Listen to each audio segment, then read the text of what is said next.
ስልት ለመቀየር ተገደናል አሁን እኛ የመጣነው ስልት ቀይረን ጥያቄዎቻችን ተመልሶልን አይደለም የመጣነው የፋኖ መሪ ብለን ያስቀመጥናቸው አካላቶች ትግሉን መነገጃ አርገውታል የደሃ ልጅ ይሞታል እነሱ ቁጭ ብለው ገንዘብ ይሰበስባሉ ስለዚህ ከነዚህ አካል ጋር ሆነው የሚታገሉ የፋኖ መሪዎች እንዴት ልደግፋቸው ትችላለ ስንነግራቸው ደግሞ ያወቀብን ይሄ ሰው መወገድ ያለበት ይባላል ባረቀ ጥይት ባረቀ ብላችሁ ግደሉት በራሳቸው እጅ የገደሏቸውና የረሽኗቸው ሰዎች አሉ ታስረው የሚገኙም አሉ በዛ መተሳች ለአማራ የሚጠቅሙ ነገ ደግሞ ለኢትዮጵያ የሚጠቅሙ ጀግና አዋጊ ጀግና ምሁራኖች ጀግና ለሀገር የሚጠቅሙ ሰዎች እየታሰሩ ይተሰቃዩ ይገኛሉ ማለት ነው አሁን ብዙ ጊዜ የኢትዮጵያ ኦርቶዶክስ ተዋህዶ ቸርች የትግሉ ደጋፊ እንደሆነች ተደርጎ ይወራል ለመምታት ነው አላማው ውስጥ ላይ ያለውን ጉድኛ እናቀዋለን ሞዋ የሚል ታርጌት ይሰጣል መስቀል አንጠልጥለ ከተዋስክ ትናንት ጫካ ስንወጣ ምክንያታዊ ሆነን የወጣ ነው ወደዚህ ስንመጣ ምክንያታዊ ሆነን የመጣ ነው ወደዚህ እንድንመጣ ካረገን ጉዳዮች አንዱ የወጣንለት አላማ ትግሉ ሀዲዱን ስለሳተ ነው ወልቃይትና ራያን ፈርመው ሸጠዋል የሚል አባባል አለ ፋኖ ብቻውንስ ፈርሞ መስጠት ይችላል ይሄ ትናንት ጫካ ስንወጣ ምክንያታዊ ሆነን የወጣ ነው ወደዚህ ስንመጣ ምክንያታዊ ሆነን የመጣ ነው ወደዚህ እንድንመጣ ካረገን ጉዳዮች አንዱ የወጣንለት አላማ ትግሉ ሀዲዱን ስለሳተ ነው ትናንት ጫካ የወጣ ነው የአማራ ህዝብ የህልውና ጥያቄ ስላለበት ኢኮኖሚያዊ ፖለቲካዊ ሰባዊና ማህበራዊ ጥያቄዎች ስላሉበት እነዚያን ጥያቄዎች ለማስመለስ ነው የወጣ ነው ነገር ግን አሁን እነዛ ጥያቄዎች በተቃራኒ ሆኖ የህልውና ያልነው ትግል የጥቅምና የዝና ሆኗል ሀዲዱን ስቷል ያልነው ከዚህ ምክንያት ነው እኔ 12ኛ ክፍል ተማሪ ሆኜ ሶማሊያ ኢትዮጵያን ስትወር በተደረገ ጥሪ ታጠገብቼ ከ300,000 ተሰላፊ አንዱ ነበርኩ ውትድርና ነው የጀመርኩት ከዛ ነው እኔ ትግሉ ተጠለፈ የምለው ከጠላቶቻችን ጋር የፋኖ ኃይል ተሰላፊ ሆነ ከኢትዮጵያ ቋሚ ጠላቶችና ከወያኔ ጋር አሰላለፍ ያዘ ፋኖ ይሄ ስለሆነ ይሄን ታግዬ ሌሎችን ተሸክሜ አስገባለሁ የሚል እምነት ስላልነበረኝ ባጭር ቀን ውስጥ ወስኜ ከትግሉ ልወጣች ይያለሁ በመጀመሪያ ደረጃ ግብጽ ቋሚ ጠላታችን ናት ከግብጽ ጋር ወደፊት አንድ ላይ ልንኖር ወይም በሰላም ልንኖር አንችልም ምክንያቱም ያባይ ጥያቄ አለ ካሁን በኋላ ባንኮላ እንኳ ከአባይ ወንዝ ላይ ውሃ እንድንጠልቅ አትፈቅድም ስለዚህ የግብጾች ፍላጎት የኢትዮጵያ መንግስት አቅማጡ እንደ የመን እንደ ሶማሊያ እንደ ሊቢያ የተበተነ ወይም የረከሰ በጥቂት የጎበዝ አለቃዎች የሚተዳደር አገር እንዲሆን ነው የሚፈልጉት ለዚህም ነው ላለ ጠላታችን በሙሉ ያለ ትጥቅ የሚያስታጥቁት በሁለተኛ ደረጃ ኤርትራ ናት ኤርትራ የመገንጠል ጥያቄዋ ከተሳካላት በኋላ እንደ አገር ለመቀጠልና ኢኮኖሚዋን ለማሳደግ የኢትዮጵያ ገዛ ያስፈልጋት ነበር ወዳጅ በነበርንበት ሰዓት ከፍተኛ ነጋዴ ሆናለች የቡና አቅራቢ ሆናለች ለዓለም መንግስታት ይሄንን ትፈልጋለች ስለዚህ ይሄን ኢኮኖሚ ከከለከልናት መንግስት ብር ለጥውጦ ስለከለከላት የወሰደችው አማራጭ ኢትዮጵያ እንዳታድግ ከተለያዩ ጠላቶች ጋር ውጊያ እንድታደርግ የምታደርግናት ማስረጃው እስካሁን ከኢትዮጵያ ጋር ከመንግስት ጋር ይሁን በግለሰብም ይሁን በምንም አኩርፈው የሆዱ ሰዎች መደራጃቸው ኤርትራ ነው ልንደራደርና ልንግባባ የምንችል አይደለንም እሷም እንደ ግብጽ ያላት ፍላጎት የማይረባ መንግስት እንዲኖር ማድረግ ነው በሶስተኛ ደረጃ ወያኔ ናት ወያኔ ለአማራ ህዝብ ከራሳቸው ቋንቋ ነው የምነግረው የመጀመሪያ በማንፌስቶዎች ላይ ጠላት አድርገው ያስቀመጡት መንግስትን ሳይሆን አማራን ነው ይሄን ብሎ ጠላት አርጎ እስካሁን ይሄንን ያልሰረዘው ወያኔ አሁን ከአማራ ጋር መግጠሙ ምንድነው ጥቅሙ? ምን ፋይዳ ለማግኘት ነው? ሁለተኛ ከአመራሮችም የሰማሁት ወልቃይትና ራያን ፈርመው ሸጠዋል የሚል አባባል አለ። ፋኖ ብቻውንስ ፈርሞ መስጠት ይችላል? ይሄ የዚህ ድርጅት ጥቂት መሪዎች ከወያኔ አመራሮች ጋር ተስማምተው የሚፈራረሙት ፊርማ ትክክል አይደለም። ሃምሳ አለቃ ፍቅሩ እባላለሁ። የቀድሞ የመከላከያ ሰራዊት የነበርኩት አሁን ደግሞ የአማራ ፋኖ ብሔራዊ ንቅናቄ ምስራቅ አማራ ቀጠና ምኒልክ ዕዝ የ303ኛ ግዝፉ አሳምነው ዋና ሰብሳቢና ወታደር አዛዥ ነኝ ማለት ነው። ከራሴ ሲጀምር እኔ የቀድሞ መከላከያ ሰራዊት ነበርኩ ማለት ነው።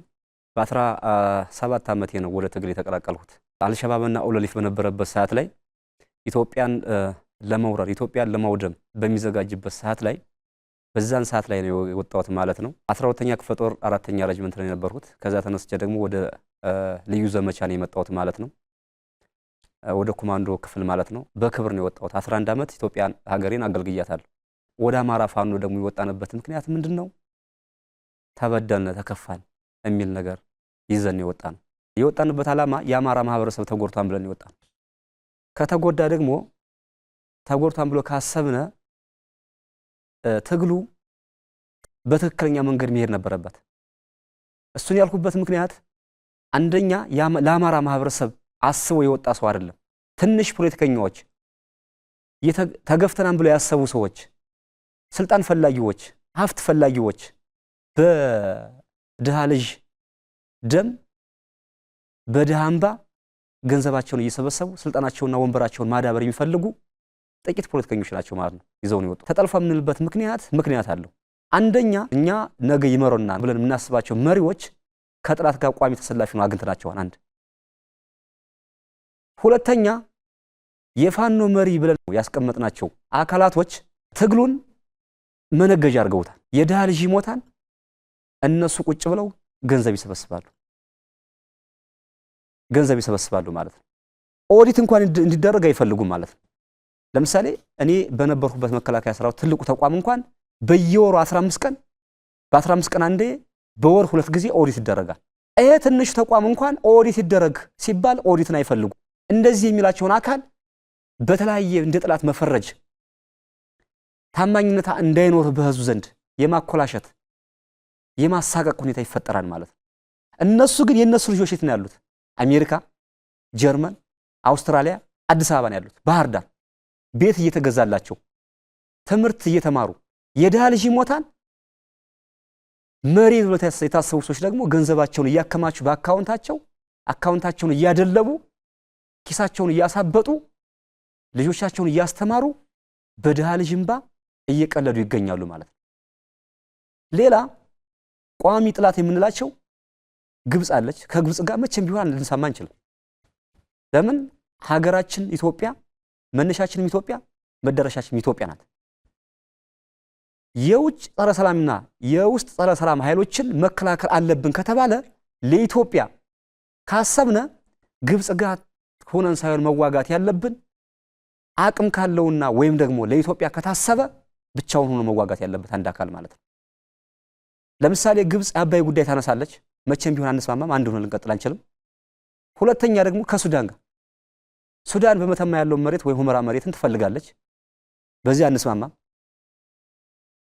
ሌላ ሻዕቢያ ጥይት ይሰጣን፣ መገዳደያ ይሰጣን፣ መሳሪያ ይሰጣን፣ ያቀርባል። የሚሞታው ግን የኢትዮጵያ ማህበረሰብ ነገ ለኢትዮጵያ ያስፈልጋሉ የተባሉ ጀግና ትውልዶች ሀገርን ይተካሉ ተብለው የታሰቡ ሰዎች እያጣን እንገኛለን። ከላይ ያለው መሪ ባለመማሩ ዕውቀትና ማገናዘብ ቢችሉ ከቋሚ ጥላት ጋር ተሰልፈው ኢትዮጵያን መውጋት አይችሉም ነበር። ስለዚህ ከነዚህ አካል ጋር ሆነው የሚታገሉ የፋኖ መሪዎች እንዴት ልደግፋቸው ትችላለህ? ስንነግራቸው ደግሞ እያወቀብን ይሄ ሰው መወገድ ያለበት ይባላል። ባረቀ ጥይት ባረቀ ብላችሁ ግደሉት። ያመጡት ፋሽን ማለት ነው። ባረቀ ብላችሁ ግደሉት ወይም ደግሞ ተሳስተን ነው በሉት እያሉ ስንት ጀግናዎቻችን በራሳቸው እጅ የገደሏቸውና የረሽኗቸው ሰዎች አሉ። ታስረው የሚገኙም አሉ። በዛ መተሳች ለአማራ የሚጠቅሙ ነገ ደግሞ ለኢትዮጵያ የሚጠቅሙ ጀግና አዋጊ፣ ጀግና ምሁራኖች፣ ጀግና ለሀገር የሚጠቅሙ ሰዎች እየታሰሩ ይተሰቃዩ ይገኛሉ ማለት ነው። እኛ ያኮረፍነው ስርዓቱ ላይ ነው አይደል? ጥያቄያችን ስርዓቱ ላይ ነው የነበረው። እነሱ ግን ሀገራችን ላይ እንድናደርግ ነው ያደረጉን። ሀገራችን ደግሞ ቀይ መስመራችን ናት። ቀይ መስመር ብለን ያወጣናቸው ነጥቦች አሉ። ለምሳሌ ህዝባችን፣ መንግስት በራሱ ቀይ መስመር ነው ብለን የተነሳ ነው ስንነሳ።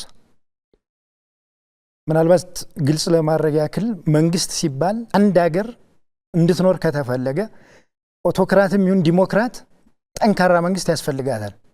እነዚህ አካላቶች ግን ስርዓት ገልስሰን ስርዓት ሜክ እንድናደርግ ሳይሆን አድቫይስ እያደረጉን ያሉት ስርዓት ገልስሰን ስርዓት የሌላት ሀገር ሜክ እንድናደርግ ነው።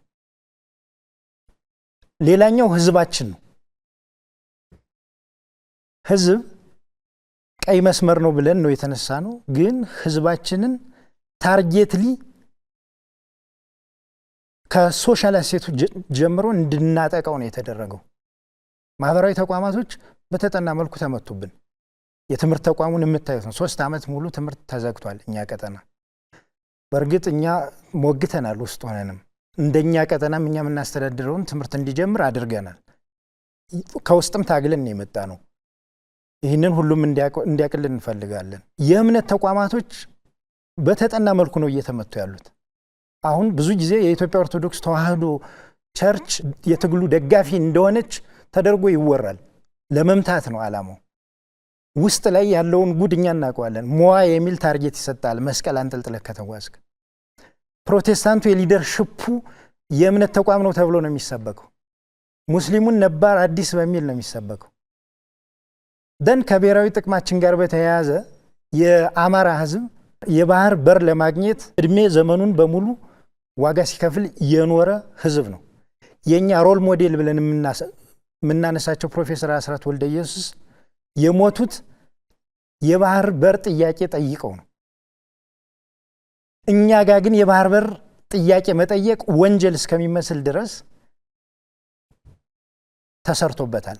በታሪካችንም በፍልስፍናችንም በሶሻል አሴታችንም እነዚህ አካላቶች ቴክኒካሊ ገብተው እየመቱብን ስለሆነና መስመራችንም ስለተለያየ ርዕዮተ ፖለቲካዊ ልዩነት ስለተፈጠረ በእኛና በአመራሮቹ መካከል ስልት ለመቀየር ተገደናል። አሁን እኛ የመጣ ነው ስልት ቀይረን ጥያቄዎቻችን ተመልሰውልን አይደለም የመጣ ነው። ቅድም የጠቀስኩልህና ዘርዝረን የያዝናቸው ብዙ ጥያቄዎች አሉን። እነሱ ጥያቄዎች አልተመለሱም። ግን አሁን በነበርንበት መንገድ ብንሄድ እነዚያ ጥያቄዎችም ሊመለሱ ስለማይችሉና እኛም የያዝነው መንገድ ቅድም ያነሳውልን ቀይ መስመሮች የሚያጠፋብን ስለሆነ እና ሀገራችንን ልናፈርስ ስለሆነ ስልት ቀይረን ወደ ጠረጴዛው መጠናል። ለምን? አሁን የያዝነው መንገድ ህዝባችን ወደ ገደል የሚከት ስለሆነ መንግስት አልባም ስለሚያደርገን እየተሰራ ያለው ስርዓት ቢውልድ ማድረግ በምንችልበት አኳን ሳይሆን ስርዓት አፍርሰን ስርዓት አልበኝነት እንዲነግስ ማድረግ ላይ ስለሆነ እና ብዙ አገራቶች ላይ ተሞክሮውንም ስለምናውቀው ብዙ የመካከለኛው ምስራቅ ሀገራቶች ስርዓት እንቀይራለን ብለው ስርዓት እናዋልዳለን ብለው በስርዓት ላይ አኩርፈው ሀገር አፍርሰዋል። ብዙ የአፍሪካ ሀገራቶች ስርዓት ላይ አኩርፈው ስርዓትን ገልስሰን ስርዓት እንተክላለን ብለው ርዕዮተ ዓለማዊ ስላላደረጉት መንገዳቸውን ኢምፕሪሲዝም በሚል ፍልስፍና ስለገቡ ሀገራቸውን አፍርሰዋል። እኛ ደግሞ በዚያ መንገድ ሂደን ሀገራችን ማፍረስ ስለሌለብን ቆም ብለን በማሰብ ስልት ቀይረን መጠናል።